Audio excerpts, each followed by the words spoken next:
नमस्ते, सलाम, सत श्री अकाल दोस्तों। 21 अगस्त को खबर आई, पाकिस्तान के army chief field marshal Asim Munir Balochistan के कुछ लीडर से बात कर रहे थे। उन्होंने ये कहा, बाहर की कुछ ताकतें बलूचिस्तान में दखल अंदाजी कर रही हैं बड़े पैमाने पर। हिंदुस्तान का नाम नहीं लिया।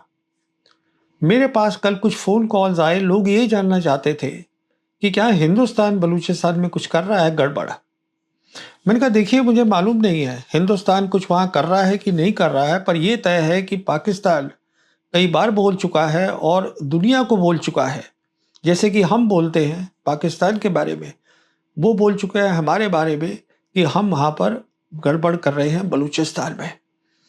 और मैंने कहा, देखिए, ये हो रहा है या नहीं हो रहा है मुझे नहीं मालूम, पर ये एक बात तय है, अगर ऑपरेशन सिंदूर, जो हम जानते हैं 4 दिन की लड़ाई थी मई 2025 में और जो पॉज में है, खत्म नहीं हुई है, मैंने कहा अगर ऑपरेशन सिंदूर फिर से हो जाता है, आज जो खतरा है हिंदुस्तान के ऊपर, वो उस वक्त के खतरे से बहुत ज़्यादा है।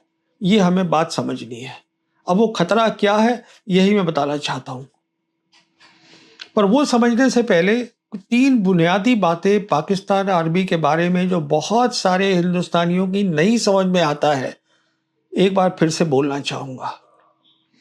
मैं पाकिस्तान आर्मी की बात कर रहा हूँ, पाकिस्तान मिलिट्री की नहीं कर रहा हूँ। 3 बातें ये हैं कि जो पाकिस्तान की सिक्योरिटी पॉलिसी है, वो पूरी पाकिस्तान आर्मी के कंट्रोल में है, वो चलाते हैं। पाकिस्तान की जो फॉरेन पॉलिसी है, विदेश नीति, पाकिस्तान की आर्मी के कंट्रोल में है, वो चलाती है। और तीसरी बात यह है कि बहुत पहले ही पाकिस्तान की फौज ने यह ऐलान कर दिया था कि हिंदुस्तान पाकिस्तान के लिए एग्जिस्टेंशियल थ्रेट है, वजूदी खतरा है। वजूदी खतरा का मतलब होता है 2 चीज़ें। एक तो ये है कि पाकिस्तान की फौज लड़ाई लड़ेगी, पीछे नहीं हटेगी।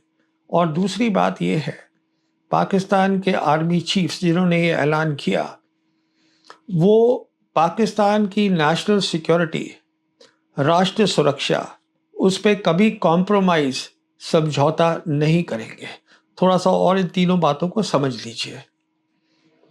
हम जानते हैं पहली जंग दोनों मुल्कों के बीच में हुई थी कश्मीर के ऊपर।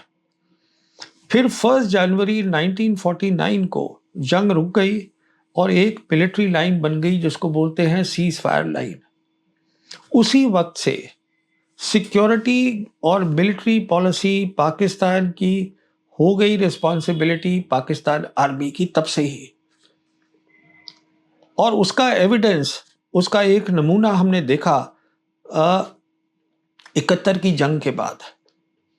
आप जानते हैं 1972 में शिमला एग्रीमेंट हुआ था, जहां शिमला के अंदर प्राइम मिनिस्टर इंदिरा गांधी और पाकिस्तान की तरफ से प्रेसिडेंट भुट्टो आए थे। उस समय मिसेस गांधी के नज़दीकी सलाहकार थे पीएन धर। इन्होंने अपनी किताब में लिखा है कि प्रेसिडेंट भुट्टो मिसेस गांधी को ये कहकर गए थे, मैं चाहता हूं हम और जंग ना लड़ें और ये जो सीज फायर मिलिट्री लाइन है, इसका नया नाम होना चाहिए लाइन ऑफ पीस। ये तय हुआ था शिमला में। और जब वो वापस गए तो पाकिस्तान की आर्मी नहीं मानी। उन्होंने कहा, नहीं, इसका नाम हम लाइन ऑफ कंट्रोल रखेंगे। और बहुत फर्क है इन दोनों बातों में। जब हम बोलते हैं लाइन ऑफ पीस, इसका मतलब होता है समझौता। इसका मतलब होता है उम्मीद करी जाए, दोनों मुल्क उम्मीद करते हैं कि वो लाइन जो है इंटरनेशनल बॉर्डर बन जाएगा, वो लाइन ऑफ पीस होती है। लाइन ऑफ कंट्रोल का मतलब होता है कि वो एक मिलिट्री लाइन फिर से है, मतलब दोनों साइड की जो आर्मी है उसको कंट्रोल करेंगी और जहां पर भी ढील हुई एक की, तो दूसरा जो है वो टैक्टिकल उसको उसको एडजस्ट कर देगा। वो एक अलग मतलब है। तो सिक्योरिटी पॉलिसी पूरी तरीके से पाकिस्तान की आर्मी चलाती है।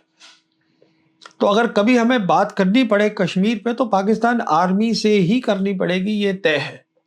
और यहाँ पे ये भी आपको मैं बता दूं, आज जो एनएसए है पाकिस्तान का, वो भी आर्मी का लेफ्टिनेंट जनरल है। अब मैंने कहा फॉरेन पॉलिसी। हम जानते हैं कि मई 1998 में हिंदुस्तान ने न्यूक्लियर टेस्ट किए, उसके बाद पाकिस्तान ने न्यूक्लियर टेस्ट किए। उसके बाद पाकिस्तान के जो आर्मी चीफ थे जनरल जहांगीर करामत, उन्होंने अपने फॉरेन ऑफिस को ये बोला, अब पाकिस्तान न्यूक्लियर वेपन कंट्री हो गया है, तो अब फॉरेन पॉलिसी हमारी जिम्मेदारी हो गई है और तब से पाकिस्तान आर्मी की जिम्मेदारी है। पाकिस्तान आर्मी फॉरेन पॉलिसी चलाती है, पाकिस्तान आर्मी को जियोपॉलिटिक्स समझ में आती है। तीसरी बात, मैंने कहा कि पाकिस्तान आर्मी क्योंकि हिंदुस्तान को वजूदी खतरा समझती है, कभी भी समझौता नहीं करेगी। नेशनल सिक्योरिटी में बहुत मिसालें हैं, सिर्फ 2 दूंगा। एक ये है कि जून 1989 में पाकिस्तान की जो प्रधानमंत्री थी बेनज़ीर भुट्टो, ये अमेरिका जा रही थी बहुत हाई प्रोफाइल विजिट पर। रिपोर्ट्स ये आ रही थी कि अमेरिका जो है पाकिस्तान को इस विजिट पे ऐलान करेगा कि हम आपको F-16 देंगे। बदले में अमेरिका ये चाहता था कि पाकिस्तान अपना जो न्यूक्लियर उनका प्रोग्राम है उसको बंद कर दे। अभी बेनज़ीर भुट्टो पहुंची भी नहीं थी वॉशिंगटन। उस समय जो आर्मी चीफ थे जनरल अब्दुल वहीद कक्कड़, उन्होंने इस्लामाबाद में ऐलान कर दिया F-16 और नो F-16, F-16 आए या ना आए, there will be no compromise on national security. National security का मतलब हमारा न्यूक्लियर प्रोग्राम, उसमें कोई भी समझौता नहीं होगा। तो बेनज़ीर भुट्टो वहां गई पर वो डील कभी हुई नहीं। उसके बाद हम जानते हैं 9/11 हुआ।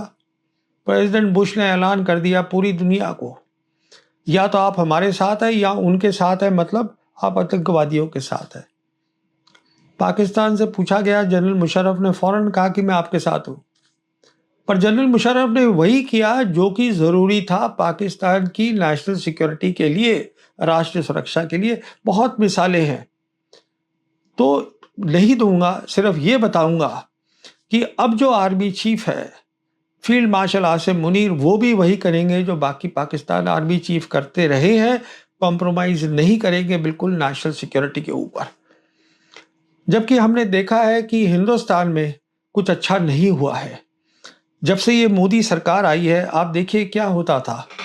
हिंदुस्तान की फौज पिछले 34 साल से 1992 से जब पाकिस्तान ने प्रॉक्सी वॉर शुरू करी अपनी, हिंदुस्तान में आतंकवादी भेजने शुरू करे जम्मू कश्मीर के अंदर, काउंटर टेरर ऑपरेशन कर रही है अपनी सरहद के अंदर। मोदी सरकार आई, उन्होंने ये ऐलान किया कि हम राष्ट्र सुरक्षा को और मजबूत करेंगे। देखिए, अगर मजबूत करनी होती तो वो क्या करते, वो हिंदुस्तान की फौज को ये कहते, आप अपनी लड़ाई की काबिलियत, अपनी ताकत बढ़ाइए, जिससे कि पाकिस्तान सोचे इनकी ताकत बढ़ गई है, अब मेरे को ये प्रॉक्सी वॉर करनी है कि नहीं करनी, मुझे खतरा तो नहीं हो रहा। ये नहीं हुआ। वो जो काउंटर टेरर ऑपरेशन था उसका पॉलिटिकल फायदा उठाया गया, ये सच्चाई है। मिसाल के तौर पे क्या हुआ बालाकोट 2019 के अंदर, फायदा हुआ सरकार को, मोदी सरकार को 2019 इलेक्शन में। नेशनल सिक्योरिटी जो है वो कम हुई, बढ़ी नहीं, क्योंकि इंडियन एयरफोर्स जो हमारी टॉप सर्विस है उसकी जो खामियां थी, शॉर्टकमिंग थी, वो पाकिस्तान को पता चल गई, चीन को पता चल गई। यही कारण है कि ऑपरेशन सिंदूर में वो ज़्यादा बेहतर तैयार थे। उन्हें पता था कि क्या क्या खामियां इंडियन एयरफोर्स की। इंडियन एयरफोर्स को इस्तेमाल किया हमने किस बात पर? पाकिस्तान से जंग के लिए नहीं। जो काउंटर टेरर ऑपरेशन वो यहां कर रहे थे सरहद में, अब हमने बोला कि जाके पाकिस्तान में करो। कौन इस्तेमाल करता है एयरफोर्स को ये काउंटर टेरर ऑपरेशन में पाकिस्तान के अंदर? हिंदुस्तान की फौज को कोई नहीं करेगा, पर हमने किया है वो। तो देखिए, मैं बात कर रहा था ऑपरेशन सिंदूर की। ऑपरेशन सिंदूर के बाद हमने ये ऐलान किया, हम ये जीत गए हैं, अच्छी बात है। पर ये जो हमारा ऐलान था या जो हमारा कंक्लूजन था, ये अमेरिका को नहीं ठीक लगा, बाकी दुनिया को ठीक नहीं लगा। अमेरिका की जो कांग्रेस रिपोर्ट है जो 2025 में आई थी, उसने साफ लिखा है कि जो 4 दिन की जंग हुई थी उसमें पाकिस्तान की फौज हिंदुस्तान की फौज से बेहतर काम किया। यही कारण है कि सऊदी अरेबिया, जिसके साथ पाकिस्तान की फौज के कई डेकेड से रिश्ते थे, उसको उन्होंने फॉर्मल कर दिया और सितंबर 2025 में पाकिस्तान और सऊदी अरेबिया का डिफेंस एग्रीमेंट हो गया, फॉर्मल एग्रीमेंट हो गया। उसके बाद हम जानते हैं जंग शुरू हो गई वेस्ट एशिया में। ये वो जंग है जिसमें ईरान जो है वो जीत गया है। ईरान की भी समझ में आ गया कि पाकिस्तान कितना अहम है उसके अपनी सोच एजेंडा के लिए। उसका एजेंडा क्या है मैं बता चुका हूं कि जब अमेरिका की फौज वेस्ट एशिया से बाहर जाए, जो कि जा रही है, उसके बाद एक वेस्ट एशिया का रीजनल फ्रेमवर्क होना चाहिए सिक्योरिटी का। मतलब जितने मुल्क हैं वेस्ट एशिया की वो खुद तय करेंगे हमारी सिक्योरिटी क्या है, और उसमें पाकिस्तान भी शामिल है। बहुत अहम रोल है पाकिस्तान का। इसीलिए 17 जून को हम जानते हैं जब एमओयू साइन किया ईरान ने अमेरिका के साथ, ईरान ने अपने एमओयू का नाम इस्लामाबाद एमओयू रख दिया। अब देखिए फिलहाल क्या हो रहा है।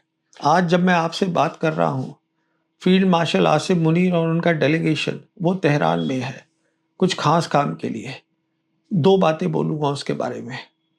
पहली बात तो तय है वो इसलिए गए हैं क्योंकि प्रेसिडेंट ट्रंप चाहते हैं मीडिएशन पाकिस्तान करे और इस जंग को इस तरीके से रोके जिसमें जो अमेरिका के लिए शर्मनाक ना हो, ह्यूमिलिएशन ना हो। ये प्रेसिडेंट ट्रंप चाहते हैं। वो कुछ भी बोलते रहे उसका कोई मतलब नहीं है। उनके पास आज लड़ाई के कोई ऑप्शंस नहीं है। तो ये एक खास काम है जिसके लिए पाकिस्तान के field marshal Asim Munir Tehran में है, मीडिएटरी रोल का, कि देखना है किस तरीके से ईरान, जिसने अब शर्तें बातचीत की पाकिस्तान अमेरिका के साथ और ज़्यादा सख्त कर दी हैं, कैसे एक तरीके से दोनों पार्टीज को साथ में लाया जाए। दूसरी बात जो बताई जा रही है वो ये है कि आसिम मुनीर ये कोशिश करेंगे ईरान की लीडरशिप से बातचीत करके कि जो 7 अगस्त को एक बहुत ही ज़रूरी, जिसको हम बोलते हैं मक्का जॉइंट डिफेंस एग्रीमेंट साइन हुआ था 3 मुल्कों के बीच में, जो पाकिस्तान, सऊदी अरेबिया और टर्की, जिसपे मैंने अलग से एक हिंदी उर्दू में वीडियो भी किया है डिटेल में, कि ईरान भी उसमें शामिल हो जाए। तो देखिए ये ईरान का फैसला है, ईरान शामिल होगा कि नहीं होगा, पर मेरी ये असेसमेंट है कि शायद ईरान शामिल नहीं होगा। और वो मैं इसलिए कह रहा हूँ कि ये जो जॉइंट डिफेंस एग्रीमेंट है, ये ईरान का जो एजेंडा है, जो रीजनल फ्रेमवर्क बनाने का, ये उसी को आगे कर रहा है। पर अगर ईरान इसको ज्वाइन कर लेता है इस स्टेज पर, जबकि अमेरिका फौज जो है वो वेस्ट एशिया से बाहर नहीं गई है, तो फिर अमेरिकन को ये लगेगा कि ये जो 3 मुल्क हैं जॉइंट डिफेंस एग्रीमेंट में, वो भी अब साथ खड़े होंगे और लड़ाई लड़ेंगे एक साथ, ईरान के साथ खड़े होके अमेरिका और इजराइल के खिलाफ। ऐसा कुछ नहीं है, क्योंकि ये जो कॉन्सेप्ट है कलेक्टिव सिक्योरिटी का, वो अभी तक वेस्ट को समझ में नहीं आ रहा है। तो मैं समझता हूं ये ईरान का फैसला है, पर हो सकता है ईरान इसके लिए तैयार ना हो। पर पाकिस्तान ने क्या किया है कि जो ये रीजनल फ्रेमवर्क था उसको और आगे ले गए हैं, उसको इस्लामिक फ्रेमवर्क बनाया है आज, और वो हम देख रहे हैं साउथ एशिया में इस्लामिक फ्रेमवर्क बन रहा है। वो ऐसे बन रहा है कि जो प्रधानमंत्री हैं बांग्लादेश के, उनके जो एडवाइज़र हैं, सलाहकार हैं, उन्होंने खुलेआम कहा है कि बांग्लादेश भी सोच रहा है मक्का जॉइंट डिफेंस एग्रीमेंट को ज्वाइन करने की, हम भी शामिल हो जाएं। हम जानते हैं जब से शेख हसीना को निकाला है उन्होंने बांग्लादेश से और वो हिंदुस्तान आई हैं, तब से जो रिश्ते हैं बांग्लादेश के और पाकिस्तान के बहुत करीबी हो गए हैं। दोनों फौजों के बहुत तालमेल हो रही है, और दोनों इंटेलिजेंस एजेंसीज की तालमेल हो रही है, और दोनों ही मुल्क के पास जो ज़्यादातर असला है लड़ाई का वो चाइनीज़ है। दोनों मुल्क जो है वो बेल्ट एंड रोड इनिशिएटिव में है, शामिल है। तो कहने का मतलब ये है, इसके लिए इसका इम्प्लीकेशन है इंडिया के ऊपर। जब हम ये बात समझ जाते हैं, और मैंने कहा कि अब जो खतरा है हिंदुस्तान के लिए बढ़ जाता है, मैं वो बताना चाहूँगा आपको। देखिए पहली बात तो ये है, जब जंग होगी पाकिस्तान के साथ, हमने देखा था ऑपरेशन सिंदूर में चीन पाकिस्तान के साथ खड़ा था। चीन की सारी नॉन काइनेटिक कैपेबिलिटी, स्पेस वगैरह जो था वो पाकिस्तान के पास था। पूरा दिया पाकिस्तान को, मदद पूरी मिल रही थी। अब क्या होगा, उस मदद में आप टर्की की मदद भी शामिल कर लीजिए, क्योंकि ये जॉइंट डिफेंस एग्रीमेंट हो गया है और टर्की के पास मिलिट्री असला, ड्रोन्स बहुत सारे हैं, तो वो सब आप इसमें शामिल कर लीजिए, वो पाकिस्तान के पास भी होंगे।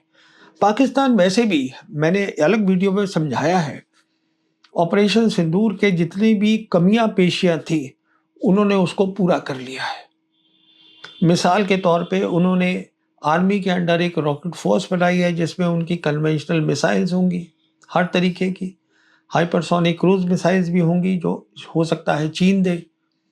और फिर आज जो फील्ड मार्शल आसिम मुनीर है, वो सिंगल पॉइंट एक इंसान है जो तय करेंगे लड़ाई कब करनी है, नहीं करनी है, क्या करना है।